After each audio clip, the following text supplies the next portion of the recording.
the first thing they teach you in hunter safety is to know what you're shooting at. So if you're shooting at the back of a fan with a big fat dude behind it, like you should be able to you have a good depth perception, you should be able to see but what's. You can't. Do you trust other people to make those decisions with your safety? No. Yeah, exactly. Absolutely so, not. At the end of the day, there's going to be dumb people that are going to do dumb stuff. So you have to assume that that's going to happen.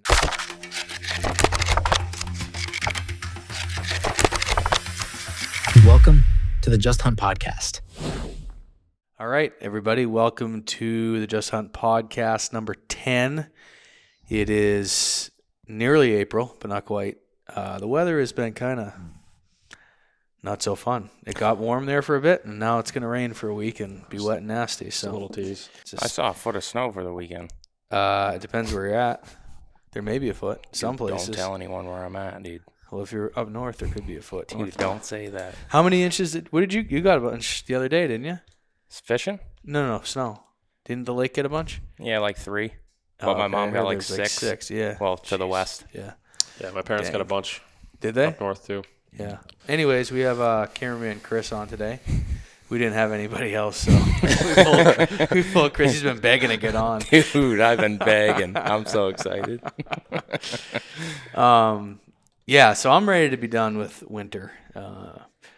We did some shed hunting last weekend at the farm in New York. Didn't find any of the big ones that we were looking for. There was like 3 good ones. There was that one that you bow hunted after I killed, that tight rack heavy one. The mature one? Yep. He shed early. You found him? No, we didn't find him. Oh. We didn't find any of the good ones. It was very strange. I thought we would. We were looking for him. We were looking for a big 3 or 4-year-old 9, and then a big 8 that was there late, and couldn't find any of those horns, which was just like strange. We found, I said 10, and we found a lot of the bucks that they were running with, and they're all like pretty much around, my corn, but all in the back or in the food? in the corn, yeah. I mean, we found. Yeah, we found a couple deadheads. We did find some deadheads. Just like 100, 200 yards off the corn. That real nice one you filmed? Found him dead. I forget. Remember the real nice 2 or 3-year-old tall? He's dead? Yeah, found him dead. Oh, Yeah. I watched that video on my Instagram last night. So I was pulling it up when we found him, so that Probably sucked, 'cause probably that got dude's shot. beautiful. I think he got shot because he was like dead. I know you haven't been in there. I haven't hardly been in there, but the northeast part of the farm, there's like a pond in the timber. Yeah, I never went back in. Yeah, but there's all like basically tall grass, mighty around it, and then there's like this like little tiny like raised ridge thing with like beds on it, and it's like you're surrounded like 3 sides by pond, and it's like the perfect place for a buck to lay. And, and he was dead right there. That's like, stupid. He He got was a hit good deer. for sure and went back there to die. So. Yeah, I remember when he came out, I was like, wow, that's a good one. Yeah. It was a bummer. And then there was a spike over there too that we think got shot. It had like a little hole. That's right. I forgot you. Front guys leg was found all him. blown up. And then we found a doe fawn. Yeah. That was it. But it was weird. I just figured there'd be. I mean, there's no reason we shouldn't have. I mean, unless they just. We also could have missed them because we had how many kids? 5 kids. Yeah. So there was a lot, and I was like, Yeah. paying attention to the camera more than I was actually looking most of the time too. So to the kids. So we probably walked by some.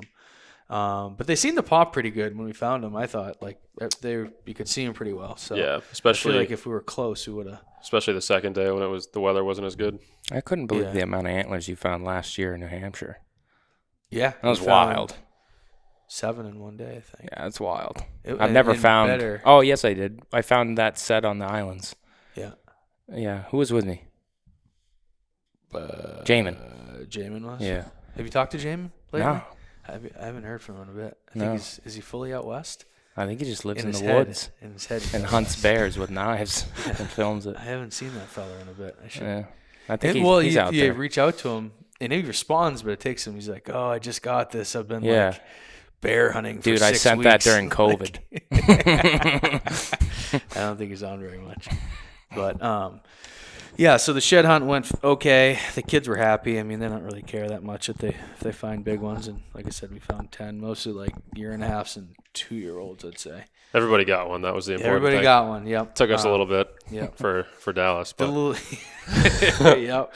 Did a little bit of farm work, which was good. Yeah, so everything's looking good. Trying to think, I haven't been in the mountains since probably since I killed Lefty. I literally haven't. Like that last day we went up and bow hunted probably. Okay, sorry. Yeah, that was the last time. So I haven't been, but I mean, we've had so much snow until like a couple weeks, and then it was like just been busy with shit and going to the farm, and then this week it's just busy time of year. I got a sled now.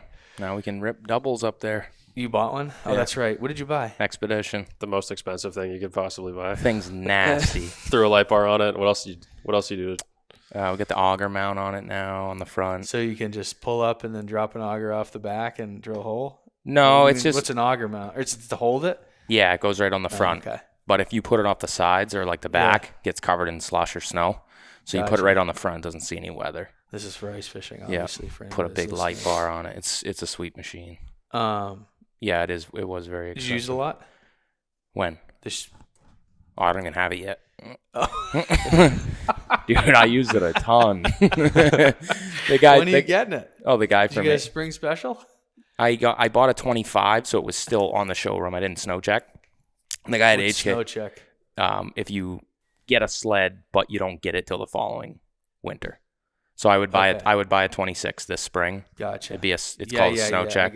I think first sled. That's fun. Yeah. I don't even know that I've bought one. I don't know what that is. Yeah, I think it's just a term. Yeah. Yeah, it's sweet. So you are getting it next winter? I'm getting it next week when the season's over because this weekend's the last weekend. Did you get a good price for it because of that? Or yeah, I got like $3,000 off MSRP. Gotcha. It was the last one in the showroom.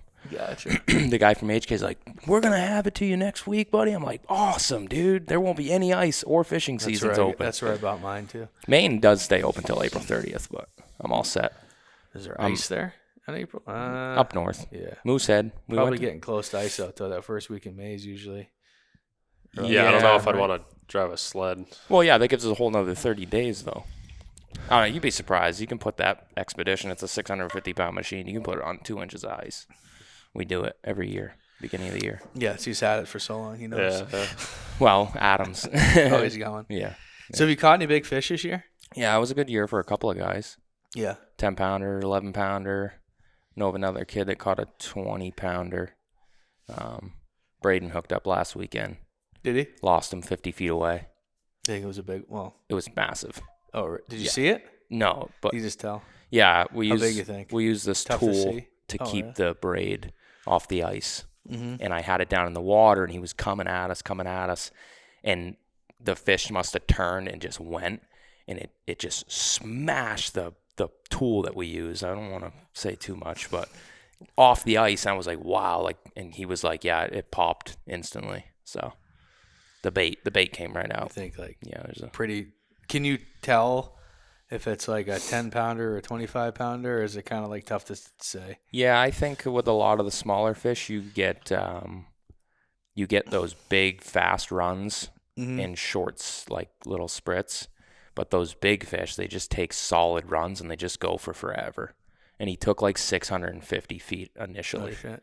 So he just eats the bait, takes it. But it's like there's so much luck involved with once you start playing the fish that it's like if the hook doesn't come out of the bait, you're screwed.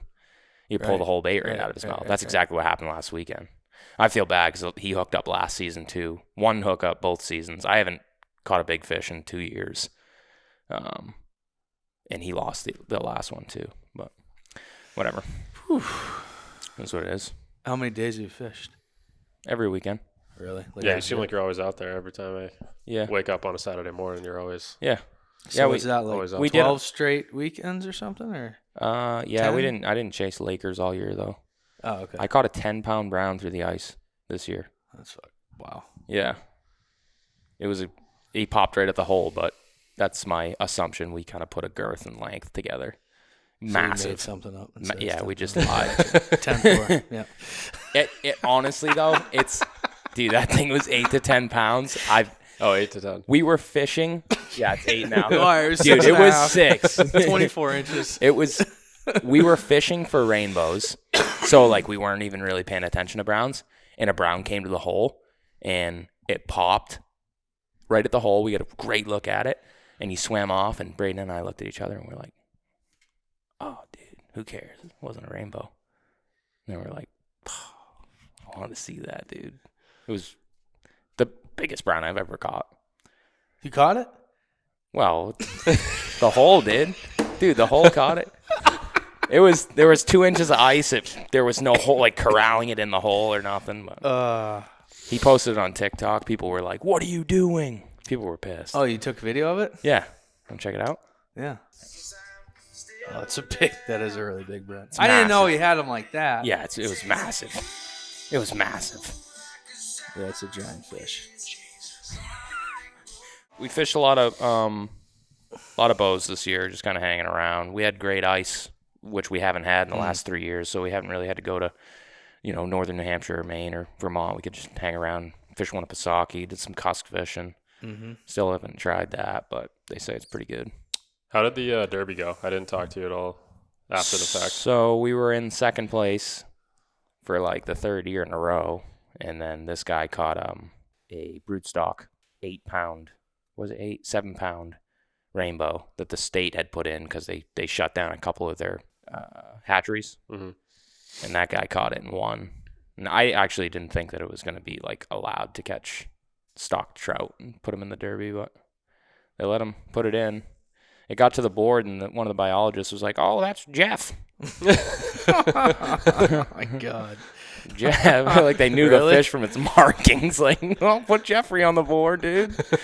And then he got bumped from another. I think this was an 8-pound rainbow that someone caught out of Mirror, which was another one of these lakes they put these big stocked fish in. So he got bumped by that guy, but yeah. Big fish. Interesting. Yeah. Jeffrey and Carl. They should tag those things. Carl was the other one. Do they tag them? Kidding. They used to. They should tag them, and you can't. I don't know. Yeah, no, I agree. You know what I mean? I agree. Clip the fin or something. Yeah, well, even still, I mean, just from the markings on the fish, the woman knew it was Jeff. Yeah. That's interesting. Yeah. That's insane. Yeah, I don't know. I mean, there's varying levels of that because, like, you think about it. All the bows in New Hampshire are stocked. I mean, some are probably wild right? fish, yeah. right? So it's like, yeah. I get Even it. all of our, we don't have wild lake trout populations. No. We don't? Maybe in a couple. I thought the only 2 native were brook trout and lake trout to New Hampshire. I don't know what. Or New England, I should say. Like, I know, like, the couple of bodies of waters, couple bodies that I fish they're stocked. They were stocked in 1907. Yeah. Well, that's a little bit easier case to make that's legit. Yeah. But yeah, I mean, really all the rounds and bows are all stocked. Yeah. There's varying levels. Some could have probably naturally reproduced, and some could have been in the wild for 5 days. So there's only and in captivity for 5 years. Supposedly, there's only 3 spots in Winnipesaukee that they can actually spawn. Really? Yeah. And a couple of those locations in the spring just get like murdered with pressure, and a lot of those fish just die. So I know in a lot of places you can't, particularly like some places in Montana have fished, you can't fish for them when they're spawning in like certain areas. They're like closed to fishing. They don't have that in I think they do, like on the Connecticuts. You'd probably know more with that. Like for the browns. I don't know. I feel like those big areas where they spawn are like usually in like the inlets, like, or like coves on the lake. Rainbows? Though. Yeah. Yes. Yeah. That's what I'm saying. Well, like, so one of the spots is like the Weir's Channel. That's like a Can connection. you fish it though, or no? You can fish it, yeah. When they're spawning? Yeah. Yeah. Alacoya State Park. Yeah. They're like all up in there. Yeah, well, that makes sense. A couple years back, like the average age class was a 5 or 6 year old fish, and they were like 7-8 pounds. Jeez. But there's a lot to it. But yeah. COVID, they missed the salmon spawning or the salmon stock. And then so the smell population went crazy, and the rainbows indulged in the smell. They got huge. This year, I think the average was probably like 3 pounds. They were small. Jeez. Yeah, I wonder if it's going to like do one of those and dip back below. And then, it always does, I think. But yeah. That's interesting. Yeah, I'm sick of fishing. Are you? Yeah, I'm done. Well, I don't even want to go tomorrow. Are you going tomorrow? Yeah. Nice. For what? Lakers. One last hoorah. Is it the last one? It's the last weekend. You going Sunday too? You can fish Monday too. I got to go back to work though. So let's talk about that. Work? Yeah. Why? How's it going? It's great. Yeah? Yeah. It's wild. You want to tell everybody what happened? What? Just in general. Well, what you did? Yeah, I was working in the union down in Boston for 7 or 8 years, and I just said, you know what? Carpenter. I'm all set. I just don't want to do it anymore. So I started a general contracting business, started selling jobs, and just took off like crazy. That's good. Yeah, we're gonna do like 160,000 in revenue just next month, which will be the most that I'll have done. So. And you went live like last summer? Last May. Yeah. May 16th. May, yeah. So yeah, we're coming up on a year, and honestly, I get so stressed out. Like so stressed out. Like my every day is like, dude, you have to breathe.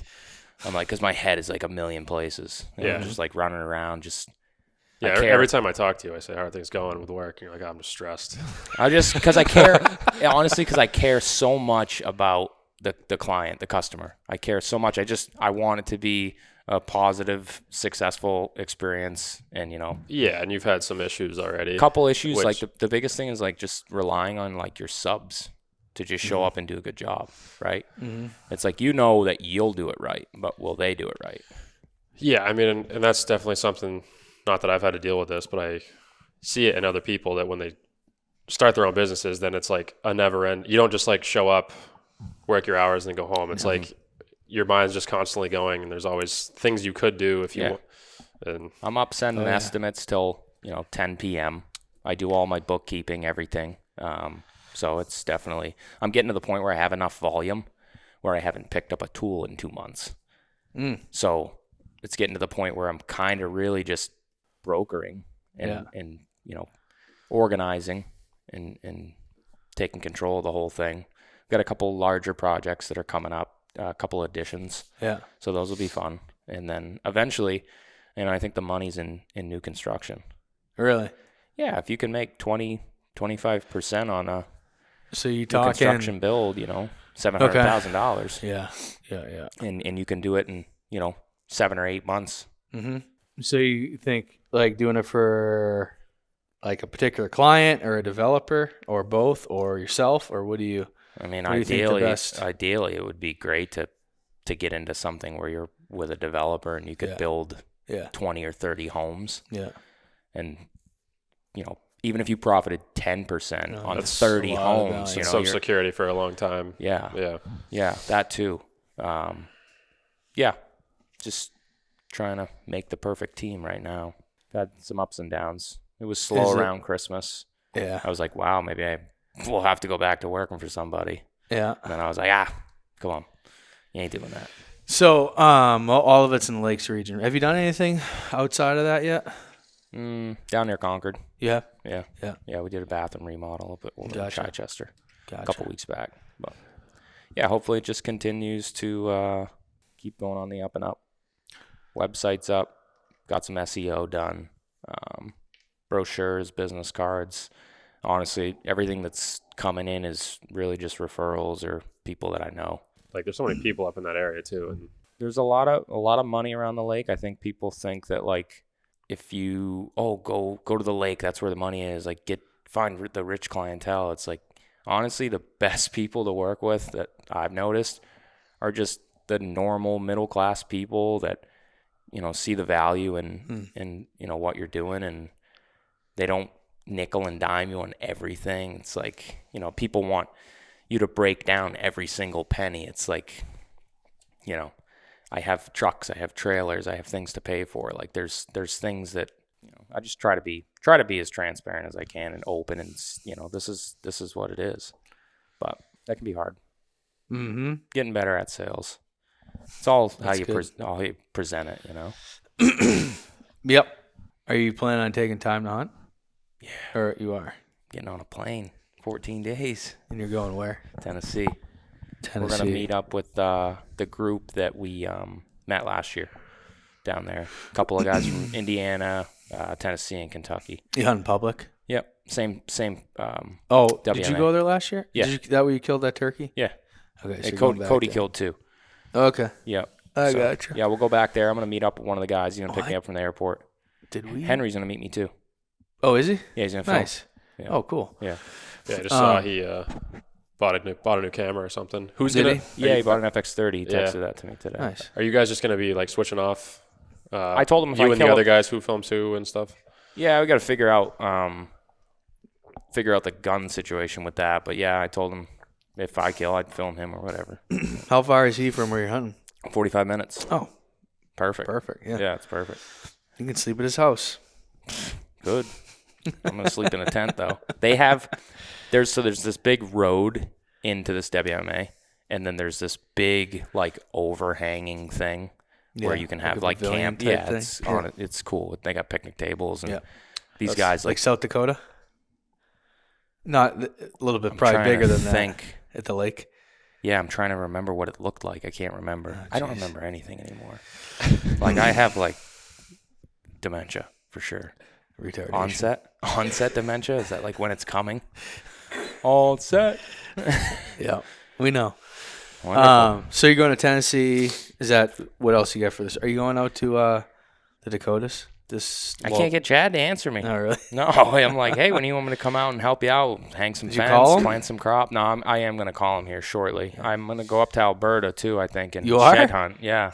When? Pretty soon, I'd imagine. End of April. Well, that's I'm going to try to do close. it like a couple of days, yeah. Oh, shit. He says it just snowed again today, though, so it's like maybe it'd just be best off to go in like the end of May. I don't know. How much did it snow? 6 inches. Oh, really? Yeah, I mean, if it stays cold, then I don't know. We're going to go look for bow ties set. He's even Hopefully still he's alive. not dead in the ditch. You've heard about that? Yeah, he told me. Yeah, Justin found one dead in the ditch. I was like, dude, send me a picture of his head. A buck? Yeah, he said it's a big deer. Got hit by a car or just? I don't know. Probably. Yeah. He's dead in the ditch. Yeah. All those suckers get in the bow zone get by cars. Yeah, it's like, there's only so many hunters, so. Yeah. I hope he's still alive. Well, yeah, I mean, there was a few mature ones in that area, so it could have been. Yeah. There was that big 9 that was the spot we almost hunt, or we did hunt the first night. Yeah. Thing like went through by that camera twice, I think, throughout the week. Yeah, that was further over though. Yeah. I think that deer would be too far away from where he found that one. Yeah, this was right on that. It was right in that farm. Like on the road at that farm. Oh, okay. Where the wheat was. Yeah. So that farm, I guess no one's seen that footage, so there's no one that knows what we're talking about. But there's no footage of the deer. Just trail camera footage. Yeah, dude, if there wasn't trees, there would be. Yeah, there's 74 yards away. Trees. Probably saw some Instagram He got stories. filmed though. He got filmed a few times this year. Yeah, he did. Did he? He got lucky. Yeah, dude, there was guys all in there, all over that place. Dude, Justin put 17 hunters in there one time on him. I'm just kidding. No one could kill him. He was still walking around in daylight with everybody in there. Nobody could kill him, but he walked by the freaking stand 13 times at 20 yards, and people just kept messing it up. Like, what's going on? I don't know how that deer's alive. He's probably not. Well, right. Dead in the ditch from the stress. I think there was another big one in there, too. Well, the year before, there was a giant. Frank. 2 years before, yeah. Yeah, he wasn't there last year. I don't think so, but who knows? Yeah, I don't know. That farm should be oats. Clover and alfalfa. Underneath oats. That's what he said. Where the canola was? Where the wheat was. Yeah. So the majority of that farm. So that's a farm I killed my 180 on. And it was, when I killed, up front was wheat, and the back was alfalfa and clover, whatever. They were coming out of the north where he was bedded last year. Yep. Yeah, right up out of that little draw. North. Yep, kind of between that, stuff. Those houses up at the northwest and that slough, if you will. That's where they're coming up. Yeah. It was insane. That when it was set up, it was insane. I mean, that was wild. I'm trying to think if I've really had. Nah. I mean, I feel like the winds just suck for that because everything's north to south. The wind actually worked really well when they're coming out of the north into that field because we were hunting on this point and Were you getting wind an east wind? No, it was northwest and it was going. There's a point there where I killed and it was coming out the point and just going like, say, we're in this point and like that's the north. Yeah. Northwest was coming and going back kind of this way and they were just kind of hanging in the cove, so they never really got downwind. Yep. Yeah. It worked. I was a little bit leery of it because like they can come from anywhere up there. But I don't even think we had a deer get us the whole week. Maybe one. So I talked to Justin today. Did you? He okayed the saddle. No. Yeah. On the phone, or do you have it in writing? He okayed it. To record the conversation. He okayed it. He okayed it. Really? Yeah. He doesn't want you burning up another dirt I bike. said, trying dude. Yeah, right. Trying to get a stand. Still holding that over my head. Yeah. Dude, it's not my problem. You left your dirt bike on for 4 hours when you hung a set. We almost did that to Brett's snow machine in Ohio. Yeah, we did. We almost. Same that thing. thing started squealing. It's liquid cooled? No, it's air cooled. Well, then how's that happen? It was sitting still, it's idling. Sitting still idling. Yeah, but it's fan cooled, so it doesn't No, it's need... air from like running the machine. Like, yeah, I would think it would keep it from overheating. I think that a lot of the liquid-cooled machines overheat very quickly. Oh, this one was... It didn't. It starts going... Yeah, it was like... and I was like... And right before I said it, I'm like, shit, that machine's been running for a while. And I said down to Matt, I'm like, hey, go shut that machine. I just like, oh, it's getting super hot, I bet. I'm going, hey, Matt, go shut that. And he's like, yeah, okay. And he's like kind of doing something. And then I'm like slowly and then like 10 seconds stuff. later, starts making the machine. I was like, Matt, right now. He's about to I drop everything. I'm like getting torn apart by berry bushes. Oh, it starts. An alarm started going off as soon as I hit cooking the kill switch. ribeyes on it when you got over to it. Yeah. I was worried it wasn't going to start up. Yeah, I opened up the drop down the plastic on it, and it was that was good. Popped that was good footage. It was a good hunt. Yeah. Oh yeah. It was enjoyable to Sorry, watch. I thought you were being sarcastic about something. I wasn't. No, the footage was. No, it was good. Really good. It was great. That was unbelievable. The whole hunt was. That was good. That was good. It was insane. It was just like something about the woods that day too, that everything just looked like the way the sun was. Everything it was nice and calm. Well, it was a little breezy, but I had walked that with him a couple of years back. Yeah, it was really pretty. I got a sweet woods. video of you up there. Do you have it still? Oh yeah, nice. You should show this. This is like 100 yards from. Show the camera that picture of his contact. This one? Absolutely. How do we get the picture? Just tap on the picture. What is it? There you go. That's nice. Apparently he has way better ones too. Oh yeah. I got rid of those. I'll pull them out. Well, at least from that. I'm trying to see if I have the. I was with Braden when you sent those, and he's like, how did he get those? Yeah, exactly. And I was like, I must have sent them to him. He's like, no, don't Exactly, do that. dude. That's what I'm saying. I'm like, what is this? I'm like, why are you sending me this shit? Oh my god, I can't find it. He'll overlay it. Yeah, he was trying to cut down a tree for me. Dude, I was messing that tree up. Dude, it was the funniest shit. I was dying. He couldn't get it. There's bow tie. Is that when Hannah broke up with me? You can get it. Yep. Oh, I was so hurt, dude. Like I was just taking it. Oh, that's awesome. Nobody knows that was me. But I put that in the fishing page, and people were losing their minds. Now they know. They were losing their minds. Just outed yourself. I didn't show anybody anything. Whatever. So what were we talking about? Alberta and then Ohio. Just the woods. Yeah, Ohio was. That was fun. It was really fun. So. What was it? There was the buck we went there to kill, which we didn't kill. We killed a new one.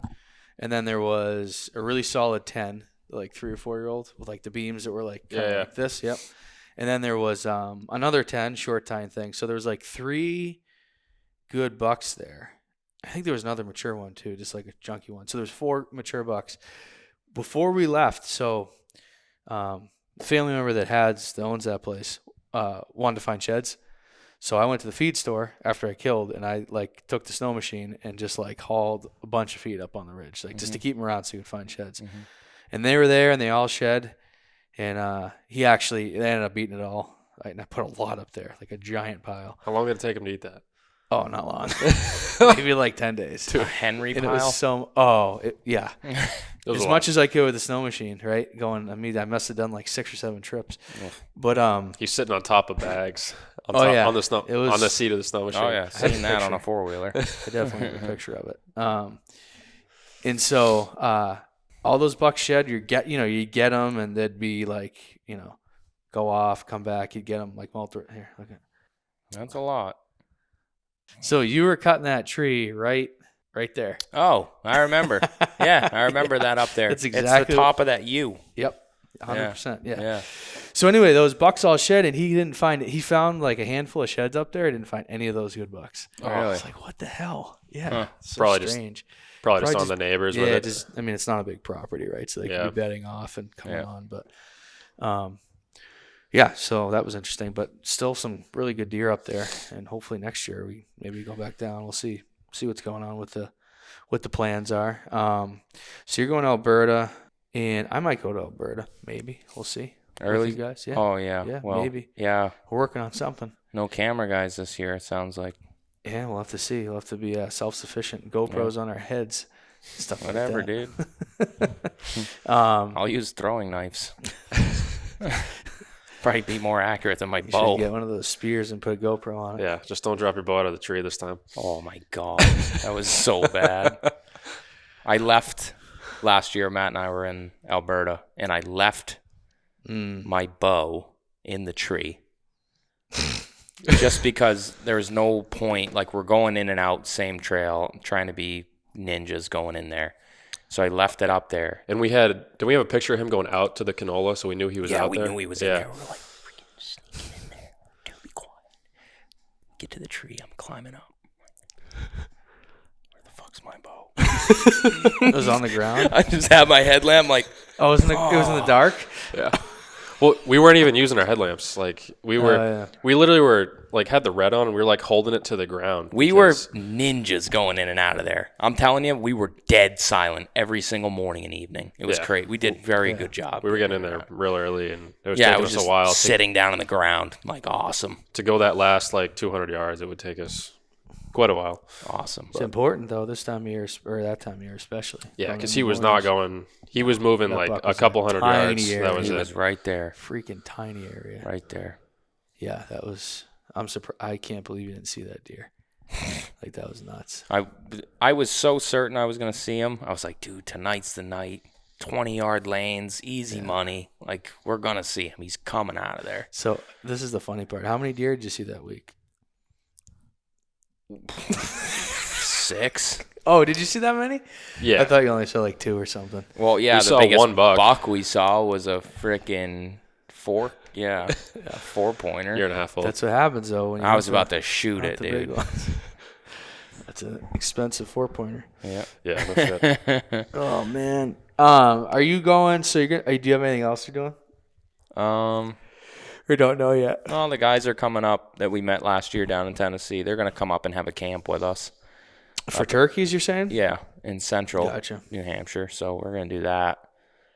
Plan to go to the islands at some point. I found birds on different sets. So I'm going to go try that out. Kind of leave alone what we've disrupted. Disrupted. That's a good way of putting it. I remember that morning, you're like, you think if I call Adam, he'll just run up? I'm like, yeah, dude, he'll fly out of that tree and run up this hill. Yeah, he did. And right he up the cliff. freaking hit him with a pop. That's it. He was coming. That was fun. Yeah, those birds are fun time. I know that you guys both, at least here, tend to. I mean, wherever you are, I guess, tend to have like a more aggressive hunting style with turkeys. Like there's people who just run and gun, and there's people that will sit until noon and on the one bird. Yeah, Jesus. You guys definitely do rough. like Very scout. aggressive. Yeah, scout multiple birds, have a lot of options. Yeah, that's it. You have to have options because you can burn right through like 5 spots in a short period of time if you're super aggressive. I mean, I guess the contrast to that is like you don't have access to a bunch of birds, right? So like you can't F up the one you're hunting because it's over, right? So like a lot of guys down south take that like passive like wait. Those birds aren't as vocal and they're way spookier too, so it's a little bit different. But like it's I don't know. I hunt like that and I've killed them. Like I sat on a freaking strut zone in Florida and waited for them and like called sparingly. It was like kind of painful. It worked. I killed them, but like it's just not like how I like the turkey hunt. And I understand like if that's what you have, then great. Like it's a hard style hunting, but yeah, I mean we're like ultra aggressive. Yeah, I want to. I don't think you can get more aggressive, really. So yeah, I mean, but we're afforded that because we can just go spot to spot to spot. And we have so many birds located, and we're just in a good area of the country. So I used to hunt like you like to get in and under them, especially on those big pine stands, just because there's so much cover. Yeah. But and like, I mean, before we started hunting together, I'd be hunt with Braden, and we would get pretty close. We'd get within 50 yards, but you can really get in tight because you got so much cover in those big pine stands versus hardwoods. A lot of times that's where they're roosted around here is those big giant white pines. They prefer them, and that allows you if you get in there like early enough. You get a Not nice. even early. Sometimes you can just use those. I mean, remember that hunt in Mass? Yeah. Where we snuck in on those birds? Yes. And just like pine tree That's to the pine tree. one. And That's it's the like hunt I was thinking we got about. so close to So those close. birds, and like it was light out, but we had all this like pine greenery in between us that we could like walk right under them. Yep. Of course, late season that works too. But that's the one thing I think that I've really kind of refined. When I first started having people come up here, it was like probably 10 years ago at least. Maybe a little longer. And John was like one of the first ones actually. He came up from, I don't know if he was in PA or Iowa then, but whatever. Didn't matter. Iowa actually, I think.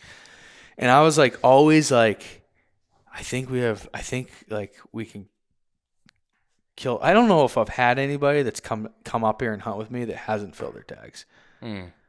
Unless they just like screwed up or like they just did, or they just like didn't hunt. Like Jay. Jay's been filled plenty of tags. Plenty of tags. Why did he do that? No, I think he's about killed the every time he shot the bird 7 times. It's on the decoy. With his automatic. It was so funny. Oh my God. Jesus. No, but I mean, if around here, if you do your work and you're a decent turkey hunter, you're gonna kill turkeys. Yeah.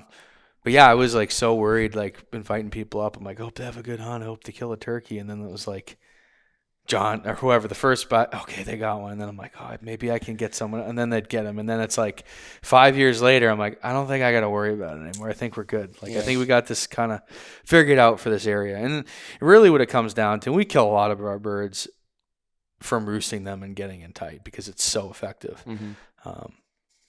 We kill them after too, don't get me wrong, but like that is such an effective tactic here because they gobble hard on the roost. They're roost in predictable spots. And find the pines. yeah. And it's just like, well, get under them. And once again, I think a lot of places too, you can't, like they're way spookier on the limb too, so it's tough to get in that. Right. Or it's even tough to get close to them in the evening to know exactly what tree they're in. So our birds are just not that spooky, so we can get tight. My ideal hunt now, because like you said, like the roost thing's kind of getting boring. I want to walk into a big piece of timber like 9, 10 a.m. after they've kind of split and they're running in a group and just get one fired up in the timber. Yeah, I agree. No decoys. That's fun. No, I agree. I had a lot of fun with Cody's Tennessee bird last year. He's, we're just walking. Is that the one? Did that go on the channel? I believe so, yeah. Yeah, for sure. Is that the one It's the first that came Tennessee up? video. Yep. Yeah. It's bobbing its head through the timber. Yeah. This guy has no idea. It's just super cool. Kill him. Is that the one you were on early and then you got back on or something? Is that what happened? There was a couple birds gobbling way back in there. We walked like 2 miles into the back corner of this public land. Yeah. And he was up on the ridge gobbling, and we did a couple laps on him. He kept kind of going like this, and eventually he started coming. Yeah. Greenwell, one of the guys, I was talking to him the other day. He's like, you know how people are, like southern guys with their turkey hunting. It's way different than up here. Like they get like crazy about it. He's like, if I can't kill him without a decoy on his land, like I'm good. We'll go to the next bird. He's like, I'm not using decoys. I want to call him in. When you say his land, do you mean what is that? Like the turkey, like his home, gotcha. Like his where he's living. I gotcha. So, I kind of agree with that. But I love a good decoy, though. Yeah, I'll kill him on a good decoy. I do prefer that, and I respect that, and I get that. I totally get that. But at the same time, sometimes I'm going to use a decoy, too. Yeah. That's fine. Yeah. You can see some cool stuff that you'll rarely see that close without a decoy. Oh, yeah. I mean, like vocalizations and... Well, just the reaction of the bird and, like, how close they get and just, like, when they see that male bird and they're in the mood, it just, like, sets them off. Like there's just like, it's over. Here it comes. Like, I remember one of the first times I got a nice set of decoys. Braden and I were hunting in a tree farm, and it was like you just saw them all flying in, and they all land right on the decoy. And he's got the headset on. He's filming me, and he can hear them flying in. Everything's like super amplified with him in the headset. He's like, dude, it sounded like the craziest thing I've ever heard in my whole life. The things were like from me to the end of the table. Like we were way too close. That's cool. Yeah. See, like that, and that's what I'm saying. Like you're gonna have some wild hunts with decoys on, like hunting flocks of birds on the roost. You'll never see just running and gunning and whatever state, and so it's cool to experience. Once again, like it's different. It's just a difference. This is like anything, like deer hunting. Like there's different ways to do it. Yeah. But yeah, I would prefer probably a timber hunt somewhere, just going and running a gun and striking one and calling and killing them in the timber with no decoy. That'd be the ideal situation. But like if you find a field bird and you roost them, go kill them with the decoy. What do you think about not being able to reap this year? Isn't that the second year? Was it the second year? Yeah, second year. Yeah. As far as I know. But you can still do it in Maine? I don't know. I don't know. I think you can still do it in Maine. Yeah, I looked at a list earlier. There's like 5 or 6 states that are on it. Yeah. And I've kind of just, not that I wouldn't, I haven't, I have. I love getting at least one season. It is fun doing it once in a while. Yeah. I just think it's like. And for anybody who doesn't know, just explain what. Oh, reaping is, fanning, reaping, whatever you want to call it. It's basically you're going to take a turkey fan or something that looks like a turkey fan, and usually in an open area where the bird can see you. And you are probably gonna get kill him. within, I don't know, probably get within 150. Definitely, if you get inside 100 and show him the fan, he'll come. But you just hold it up in front of you, and you can hide behind that fan, and he just thinks you're a strutter. Like you can move around behind it. You can do like it's. Put you and I behind one fan one time. Oh, we're probably Vermont. 3 people. Oh, yeah. Was this skinny Chris or fat Chris? This was semi-fat, depressed Chris. Was it? Yeah. Which one was this? Touching the electrical lines. Touching lines. That doesn't. Okay. Ripping lines, dude. That was skinny fat Chris ripping lines. I feel like you were pretty skinny there. Maybe not. That's the one up north. Yeah, it's in Vermont. Yeah. Yeah, I mean, I was like $195. I've gained 20 pounds. Yeah, you've been lifting. No. DQ's down the street. Oh no. It's a football toss down the road. Jeez. Yeah. I've definitely not been eating great. Back doing carnivore, 4th day. Are you? Fourth day. Nice. I have the worst headache right now. Really? Drink So some water. bad. My body just wants sugar now. Oh, is that that's you've been on the sugar? Oh, so much, dude. I think it's so bad. It is so bad. We've talked about it before. You, You've been in there. You've been addicted. Oh yeah. You know, for sure. You just have to get candy and sugar in your body. Yeah. No. I'm not on that kick right now. I'm not a candy guy at all. Really? I'm on a chocolate and peanut butter candy kick. Or no, I'm not on a kick at all right now. But that's what I like. That's my thing is chocolate and peanut butter. That's the problem. Candies. I don't like the super sweet sugary stuff. I mean, don't get me wrong. Chocolate candy, sugary. Yeah, right. I'm not saying, but it's different though. Like Coca-Cola, licorice. I don't like. No. I don't even like. Dude, I had one the other day and didn't even taste. I've been drinking the last couple of days. I've been drinking Diet Cokes to just sounds really take care of myself. Well, it's just take care of yourself. What happened to black coffee? I've been using zero sugar stuff in it. I'm gonna go back to it because I'm 4 days in now, and I've just been eating ribeyes after ribeyes. Yeah, they're so good. I had one tonight. I had one for lunch. Swung home, cooked it up. All right, back to the reaping. Enough of the sugar diet thing. It's so fun. They'll just they'll run you over if you let them get close. I think it's great. Yeah, I might just let one run. Do you think though, some of the coolest videos? Okay. In my opinion. Yeah, it's fun. How do I think about this? Do you think it can be a safety thing? For sure. Yeah. That's the biggest thing. They don't want people getting shot. Well, there's another aspect to it though, as well though. What's that? Well, a lot of people think that it's too effective. It is. That's why I said earlier. I said the bird's dead. The bird is 100% dead. Yeah. It's worse than roosting them in New Hampshire. Oh yeah, it's like decoying birds. If people who like string up fishing line or whatever to the base of a decoy, that's effective. If you're sitting, so the only difference, I agree with you. That's super effective, and that's if the bird sees the decoy. But that means if he sees the decoy that he approached you.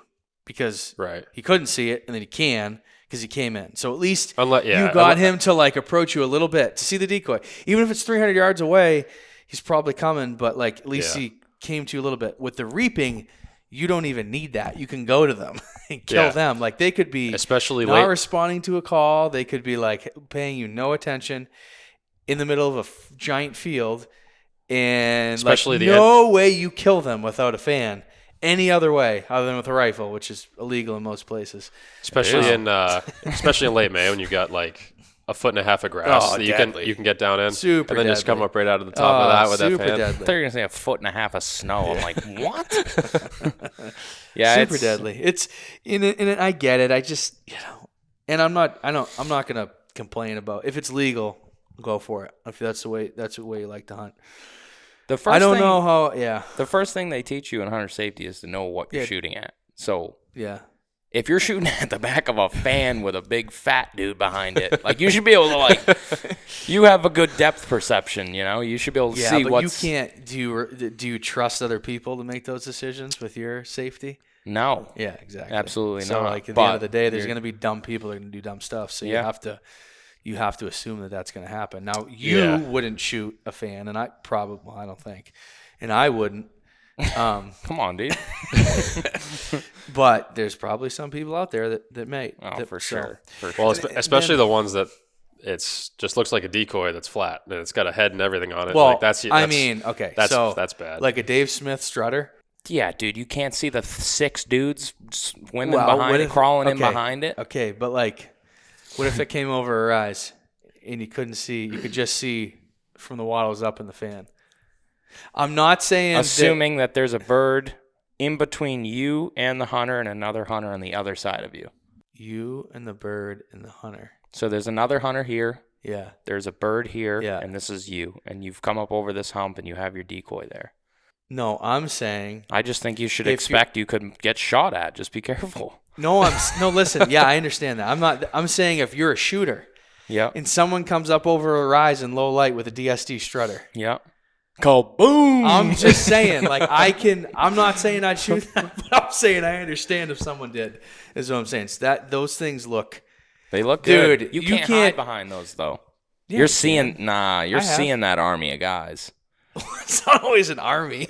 Sometimes it's one small 150-pound dude behind it, right? In the grass. Or you get the ones that mount to people's bows and stuff like that. Yeah, that'd be great. That'd be great. Those you can tell. But I'm just saying, it is a safety concern. I've done it. I mean, you've shot at? No. I've reaped turkeys. Oh, my God. Shot a couple I've done it. in my day. No. I don't know. And I've done it, and I probably would do it again. I just it's for me. It's like a once every 5 years type of thing. And I'm all right. I'm once a year. That was fun. Yeah, I'm once a year. So I mean, I'm not upset that it's illegal, but I don't know. I have mixed feelings, I guess. Did we reap one last year? No, we were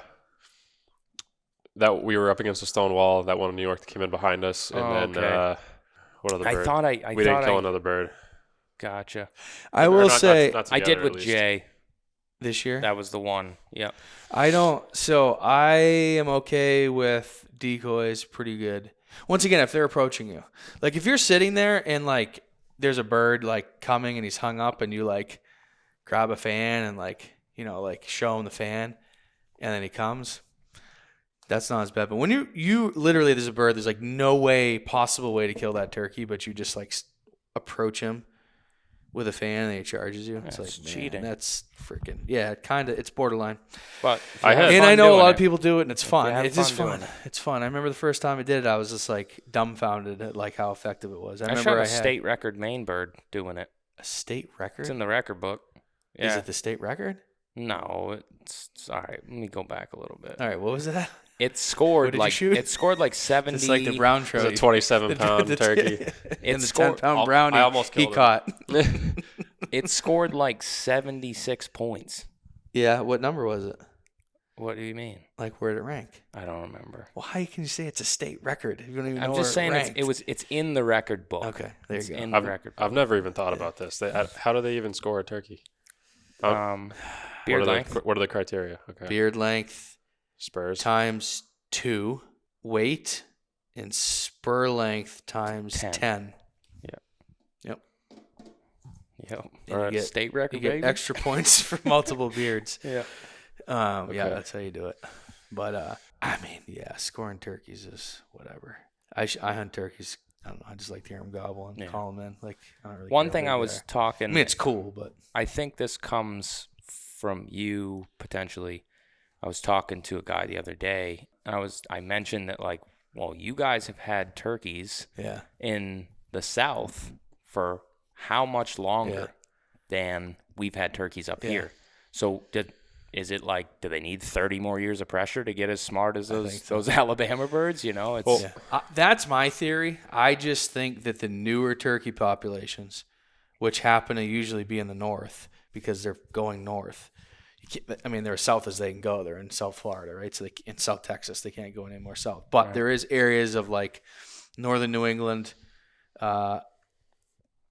I'm not sure about the upper Midwest. I bet there's a line where they're probably not in like the big woods. I don't know. I have no idea, so I'm not going to speak on it. But it seems like turkeys are expanding north, and they're the newer populations. And so what you have is you have a population that the actual turkey itself hasn't had the hard gobbling aggressive gene shot out of it, because the hardest gobbling, most aggressive turkey is going to die first.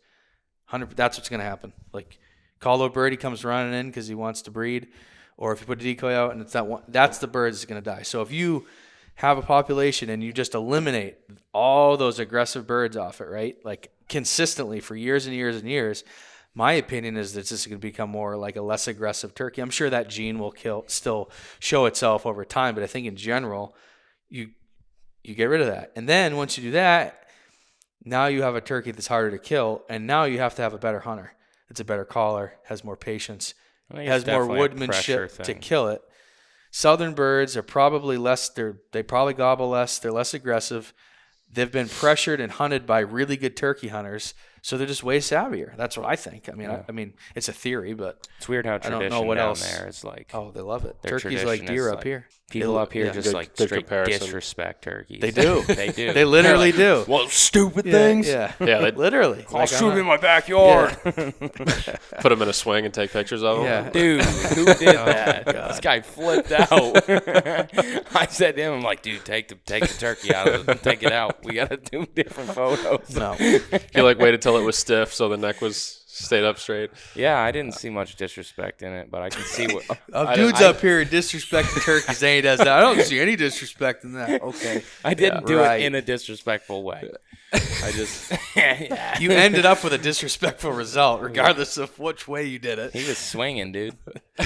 Another thing that we talked about with Warb is just that the turkeys here being so spread out evenly, I would say, compared to in the South, like you were saying in Tennessee, where it's like those public areas just get hammered so hard because of the culture of everything there and not being able to hunt on private. There's so much pressure down there.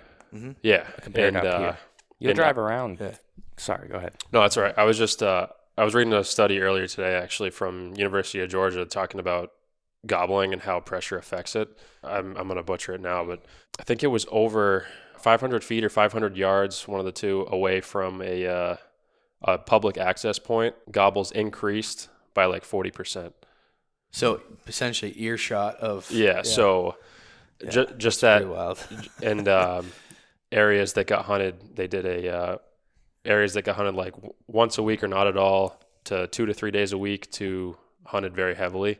The gobbling was all directly reflective of hunting pressure. And it was a pretty big difference. Like 50% less gobbles for just a couple extra days of hunting pressure.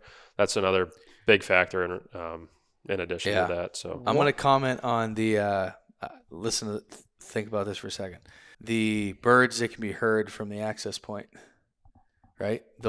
That's where you see the most decrease in gobbling, the ones that can be heard. That's because those are the birds that people hear and kill from the truck. They stop. Those birds die. So the birds that are back in, people aren't hearing and they're living. I think that's a big part of it as well. Obviously, the pressure plays into it. But, yeah, I mean, I don't know. I mean, they're studying it, which is really cool. But I think that there's some pretty obvious trends that we see and logical things that make sense. So I just looked this up because I was looking it up earlier. New Hampshire. Yeah. Last year, it was like 5,500 birds were harvested, male turkeys. Yeah. How many? 5,500. Yeah. So West Virginia, I know it's not as far south as like Alabama and Tennessee, but 12,000. Yeah. It's similar size. No, West Virginia's a lot bigger. A lot bigger? Yeah. Yeah, probably twice the size. Say, at least. Maybe 3 times. Twice the size. Yeah. Okay. So then the numbers are pretty. They're pretty even then. West Virginia has a good turkey population. Yeah, I'd say it's about twice the size. Maybe not 3 times. So you're right there. Yeah. Well, if you look at Kentucky, which is also a little bit bigger than West Virginia, but I think it's like probably 20,000. I don't know what it is, but they kill a lot of turkeys. We have a lot of turkeys, and I wonder what Maine is. I wonder, like, per cap. Maine's also way bigger than New Hampshire. 35,000 in Kentucky. Yeah, it's a lot of turkeys, man. That's a lot. How many turkey hunters? I'm curious. Compared, like, so many. Like, how many birds per hunter get killed? Is what I'm thinking about right now. 5,800 in Maine. 58. Yeah, I think Vermont's right around that. Like, I have no idea. 5,000. Yeah, went down since 2020. Yeah, you got to take into account the size of the state, the square miles. Obviously that makes Maine's huge, so actually Maine's huge. But the top half of Maine doesn't have birds. Right. Well, not. They're getting them. Are they moving? Yeah, they're moving that's what I'm saying. Those are the dumb ones, probably. Yeah, they'll gobble right away. Well, you said New Brunswick just had a season, right? Yep. So they just made their way up the coast. That's what I'm saying. They're like kind of just going north and north and north, and it seems like those northern populations are just like. I actually did see a couple of birds just north of Caribou. Yeah. Like Fort Kent area. Top right. North of Fort Kent? No, in that area. No shit. I'm trying to think. There's some farms up along Madawaska, St. Agatha, however they pronounce it. But I don't think there's a lot of birds in like the Allagash, like west, like Moosehead Lake area. I just think it's. Well, they're always going to be along the rivers. Ton of ag near the ocean. Yeah, they're always going to follow those like veins of water up and everywhere. Mm-hmm. Yeah, I can't imagine they like that different forest in comparison to. Yeah, I've heard of some birds being up in. We've killed them in Vermont in that nasty spruce stuff. Maybe we didn't kill them, but they were there. Like the northeast corner of the state. Yeah, just that northern. Along the river though. Yeah, I was pretty sure that day you and Jay and I walked around in there. There were birds. I mean, you weren't far from where you killed. What's his name? Like Brandon's house, like up in. Yeah, I mean that's in the river. It's very close to the river bottom, though, so it's like river bottom-ish birds. I mean, they're not all like in the bottom. They get up in the hills like a little bit, but that's within like a couple miles of the river. So I'm saying like that stuff that's way up in like mountain turkeys and the big woods. Yeah. I'm not saying they don't exist, but. The further north you get, the harder there just aren't as many of them. May go to PA with Cody as well. Oh yeah, that's public Allegheny. Oh, cool. That might be on the list. I'd like to go to West Virginia. I don't know if you plan on going too, but I don't know if I'll be able to get away. Make it. April's busy. I want to bad. That's like my number one turkey state hunt right now. I texted Josh. Oh, did you? I said, hey, buddy, we get on the islands if you want. He said, hell yeah. Yeah. He's been waiting for that invite. Yeah. Did I tell you last year? I texted him like last year. He was like, hey, man, like, I don't know, but you get me on them islands? Yeah. Yeah. I texted him a long time ago. He never replied. I was like, dude, that's not my deal, but, I mean, you're going to have to figure it out. We just got to figure out a boat. Yeah. I know Cody does have a new motor. He got a new motor? Smashed the last one. Oh, that one. Yeah. He got a new one. Jay sold it to him. Oh, yeah, that's right. Yamaha? I think, did John buy it? Yes. It checks out. Yep. That thing will be just junked. Send that up here, brother. I'll destroy that thing. It still makes no sense that day. You had a nice rock? Oh, my God. It was the loudest smash. It was wild. Did you feel sick to your stomach? Pretty much, because I was like, this thing's destroyed. I can see oil leaking out of the back of the boat. And then what happened? Then you, that wasn't really your fault. Remember you blew it up? Yeah, there wasn't water. My dad put the whole thing back together. You weren't there. No. My dad put the motor. That was 2 years ago. We went out to hunt deer. And my dad put the motor back together and the water wasn't coming out of it. So it was just freaking sparking and like just so hot. There's freaking like smoke coming out of it like a fucking wood stove. 2 boats of guys. We like leave shore, launch in the dark to go hunting. And How far do we make it? 200 yards? Yeah, maybe. Motor Send blows it up. back. Send it Sweet. back. So we go back to shore. We anchored. I think everybody jumped on that boat. Yeah, it was 15 guys on one boat. I know I was like late getting in. I think I was one of the first to get dropped off. Yeah, you were good. It was light when I was. It didn't matter. Still killed a deer that day, but yeah, that was funny. Yeah. So what else? Do you have any plans for fall besides deer? I'm gonna go. Besides South Dakota. Yeah, if I can get a hold of Chad. Archery. Yeah. Early? Yeah. Well, no, Rut. Oh. First week in You November. talked to Ross about that? I did. I hope he'll go. He's like, I want to go, but is he capable of planning that far in advance? No, I'll get an answer on Halloween. Dude, I'm already halfway to South Dakota, bro. Oh, I just took next week off. Oh yeah, that sounds about accurate. Yeah, I've talked to him a couple times about the podcast, and he's just like, "Yeah, I might be able to make next week work." Never hear a thing again from him. Like, no. Just gonna call him one day and harass him. He's a busy guy. I'm trying to think of what busy mind on that. Something happened. He called me the other day. Did he? Yeah, just running his mouth for like 20 minutes. Oh my god. So, what do you? That'll be my fall. Yeah. Probably film some stuff. What's your? What do you think your favorite thing is now? Lake trout, whitetails, turkeys. Leah. What's your favorite thing? Your girlfriend? Making that money. Oh yeah, that's my favorite thing. Well, okay, in the outdoors. No, if you had to pick one, I like seeing the world. I like traveling. No, in all seriousness, we were talking about this before you came downstairs. About he asked if I wanted to go.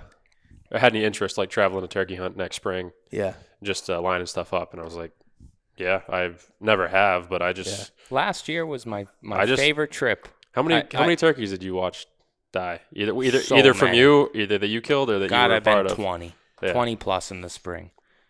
Maybe more, maybe 30. Yeah. How many states did you hunt? 8.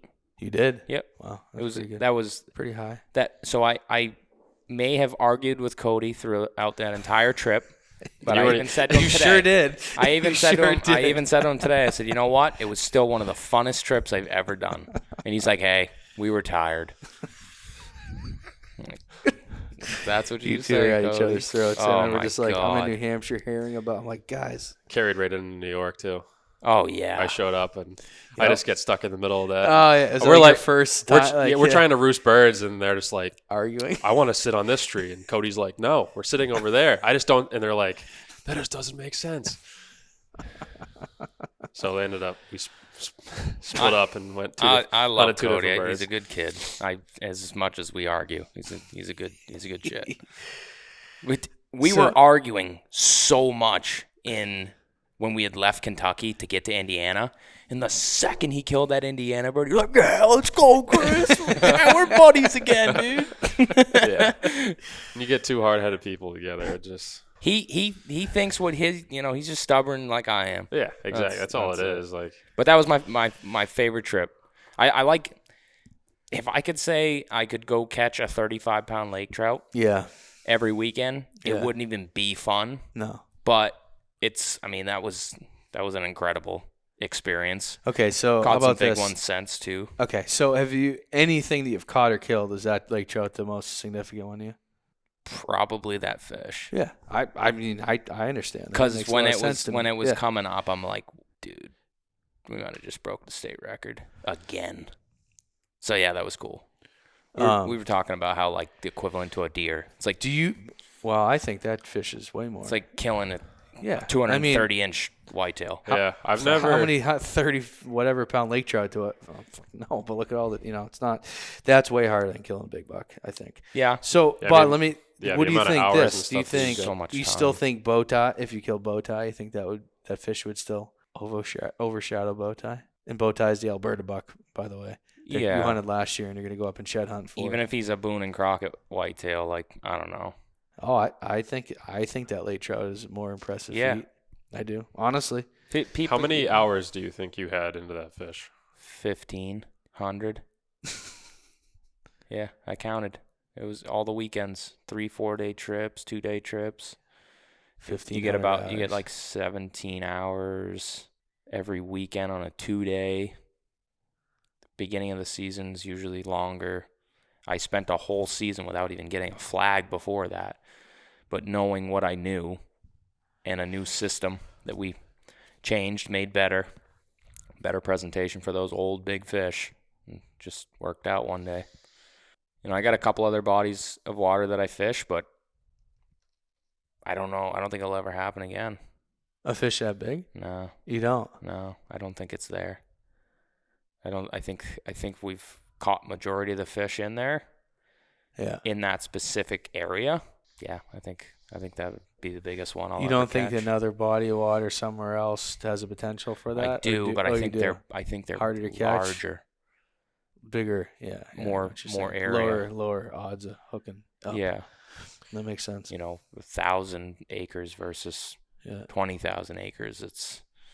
You could fish that for your whole life and never catch a fish like that. And then when you hook up with it, it's like that's enough luck right there. You got to have all the luck in the world as you reel it in. But yeah, it would be great to go there and kill a giant 8-pointer this fall. That'd be awesome. Well, and we talked about it. So your fish is the number what fish in New England? It's the fourth largest lake trout. So the fourth largest whitetail in New England is definitely over 200 inches. Yeah. And the fourth largest weight is probably over 300 pounds. Think so? Well, I know. Yeah, I think in Maine. I know there's been like New Hampshire's 298. I think it's 290s and like a County. couple of two. Yeah. So regardless, you're around a 300-pound whitetail if you're looking at weight, or you're at like a 200 and whatever, 220, 210, something like that. Yeah. If you're looking all of New England, right? Yeah. So how many people have done? I mean, it's pretty wild. Like you're talking about a really rare thing. I'm almost thinking it's not that rare anymore. Well, it's still the fourth biggest. Yeah. Until people are starting to catch. The community is so small. Yeah, but if you okay. Yeah, I see what you're saying. I have a new adventure next year. Okay. Muskie. Oh, where? I'm going to break the Maine state record for muskie. Okay. You heard it here. Like giants. That sounds fun. I got some intel. I didn't even know there was muskie in Maine. Neither did I. He just showed me a picture. The thing's really? Neither did I. Yeah. And I got some pins. Those things are real hard to get to eat, aren't they? Supposedly, the fish's name, like they call them the fish of 1,000 casts. Right. Yeah. Which doesn't make sense to me because aren't there like a super aggressive like a pike? Oh, it's a giant fish. So there's these, and then there's also a tiger muskie, which is they're not the breeds same thing? with pike. It's a tiger cross. I didn't know that. Okay. That's what I'm told. I could be. Yeah, that could be wrong. I thought muskie. I have no idea. But that's what I read. But the Maine state record's 33 pounds, and I think I can beat it. So me and Adam. All you gotta do, dude, is get it up to the hole and look at it and be like, "That was a state record right there." Caught it. That's it, dude. That was him. We got him. I wouldn't kill a lake trout to get the state record. Yeah. Like one day, if I did catch a state record, Yeah. I'd jump it back in the hole. Like I don't care. Yeah. Fish is 60 years old; it can live. But How like big a are those muskie, I'm killing a muskie. How big are they? What? How old are they? You think? The muskies? Yeah, like that one you just showed me. I don't know. No idea. Probably not as old as a lake trout. Probably not. Those I would things think are their growth super. rate. I think if they're like a pike, Yeah, which I think they're a they pike are. family. That's they're like like a predator. Exactly. Yeah, they're that super thing's predatory. eating. They like eat like crazy. Yeah. Not like lake trout aren't predatory fish. They are, but like Yeah. those things are like bred to eat everything. They That'll- eat ducks. Oh yeah. They eat like mice, toddlers rats. that swim too close to the. No, I'm kidding. No, they will. For They sure. probably would. For sure.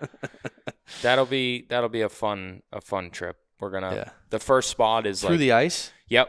Yeah. It's a 15-mile ride to this. I got a couple pins from some local guys. I won't say too much because I don't want to throw people's spots. Blow it up. Now they know how far of a ride it is. Yeah, from a certain point. It's crazy. Yeah, something new to try though. That'll be. Yeah, that'll I'm be just cool. always chasing like new stuff. I just get bored with stuff. Like It's been a common trend of this podcast so far. Yeah, I get bored with it's like I feel like everything I've always set out to do, I've went and done. Yeah, that's a good. And then so like just moving on to new stuff. Yeah. I don't know, that gets me fired up. Going to catch a 30-pound muskie. I like traveling though. Traveling, yeah. I like traveling. I think it's cool. It's super enjoyable. I do like home though. And I'm really getting into the farm stuff. It's super fun, especially with the kids. Yeah. The traveling a turkey hunt and the big woods mountain stuff is really tough with the kids. Like get them involved in that. It's really like it's tough. Like I can't really get them involved. Maybe in the not so distant future, but for now it's tough. Yeah, in the future, but right now it's just like not feasible. Like how am I gonna like bring shed hunting and I'm up like no, I'm not walking, tripping every hiking up on a mountain feet. in the snow. Like it's not, Dude, Dallas would never trip. No, he doesn't trip ever. But yeah, the farm kind of fits and it's super fun. Yeah, no, that's definitely nice to have. All of my friends. First of all, I don't have friends. You just have Braden. I don't have friends that are really into hunting or fishing, except for like the Just Hunt Club guys, you guys, and so like Braden's having a child in July. Oh, is he? Dude, I'll never see him again.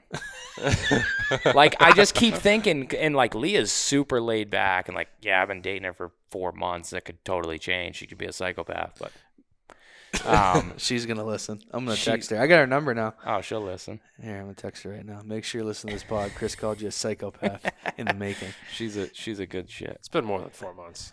January 1st. Yeah, but before that. Yeah. Yeah, okay. No, but she's just so laid back. Like, go do your thing. Like, she bought me the flight to Tennessee. She had JetBlue points, so that was really nice of her. But like, she's so like, just go do your thing. You love doing it. I just wish I had more friends that didn't have kids, had more availability to go on these trips, because like we're not going to be able to do it for forever. And no, you're not. Also, yeah, your priorities change. Yeah, it's not even that.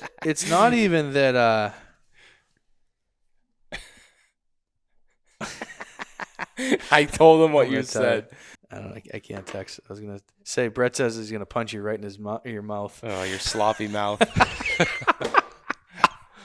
I was gonna bring a buddy with me, and Brett was like, I don't know. I think you guys will just get wicked out of hand. Get a little off the rails. Yeah, is what I said, which I think is true. I still believe that. I have nothing wrong with Braden at all. I just think funny. Yeah, I know. Oh my god, I think it would get off the rails. It would be completely off the rails. Yeah, and I'm not saying, like I said, we want to keep it so that keep a common theme. Yeah, it's not a comedy podcast. We can be funny.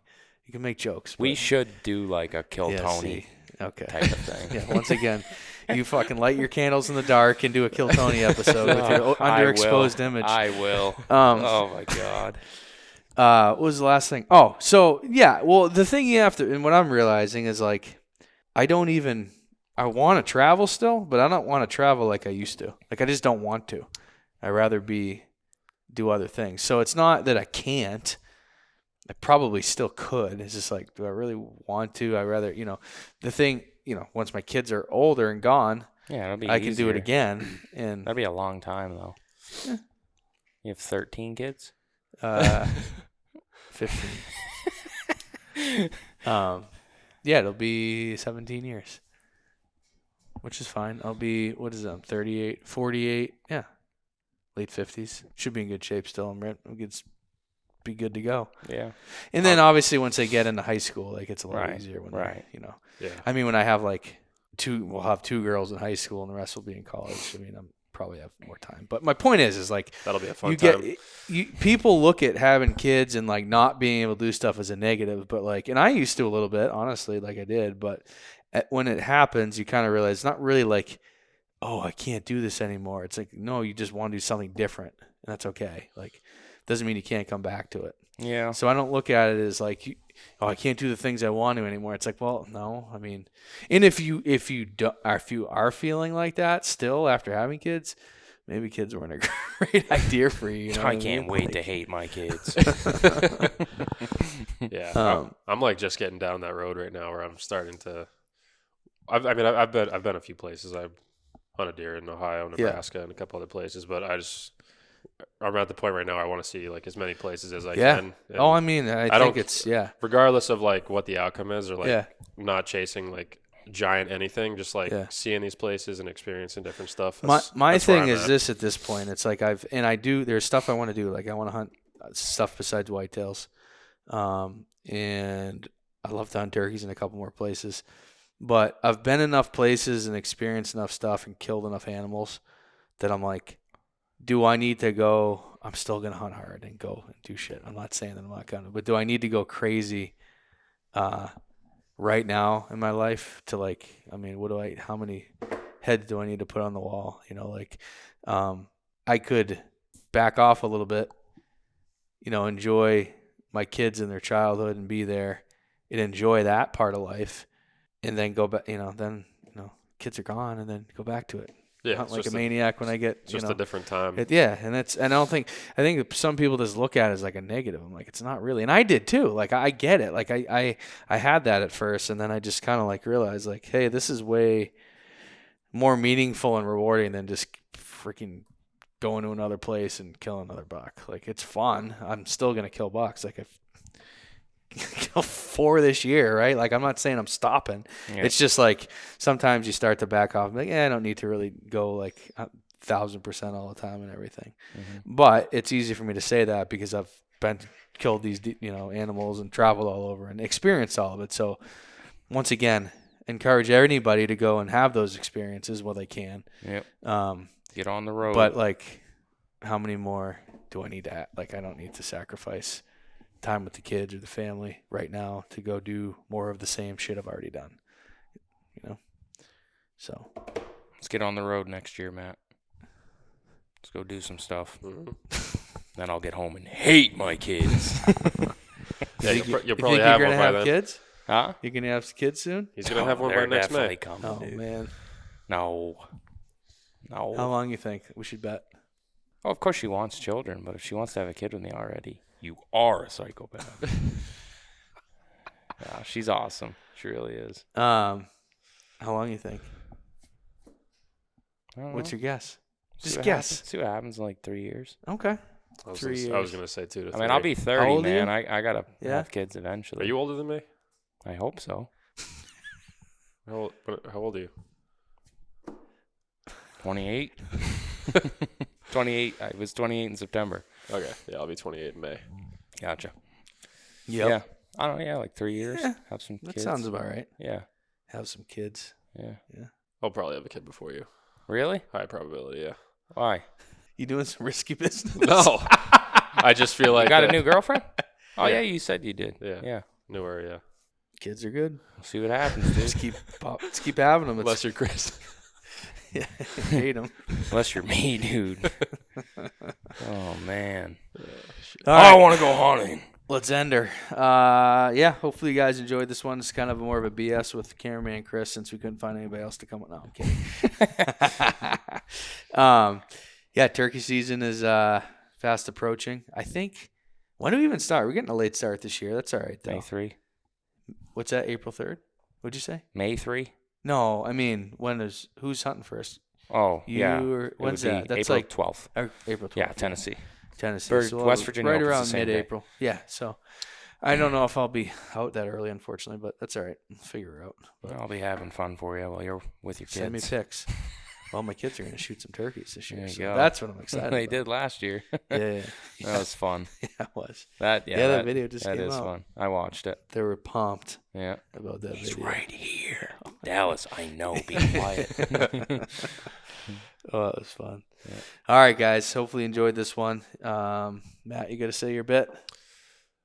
Actually, yeah. Probably next week we're going to be doing a Q&A. I think we're going to do a live one. So if you have any questions, any topics you'd like us to talk about during that, we'll put some more stuff out leading up to it to just remind everybody. But if you have any questions or any topics, send us an email. You can drop a comment below with that question or send an email to justhuntpod@gmail.com. So we'll get them and answer the ones that we get previously first and then go into live ones? Yeah. Okay. Yeah, then we can cool. do it more like a conversation. So gotcha. Keep a lookout for that. Well, hopefully someone sends a question so we Yeah. Just cut it with the waiting. grilled cheese, all right?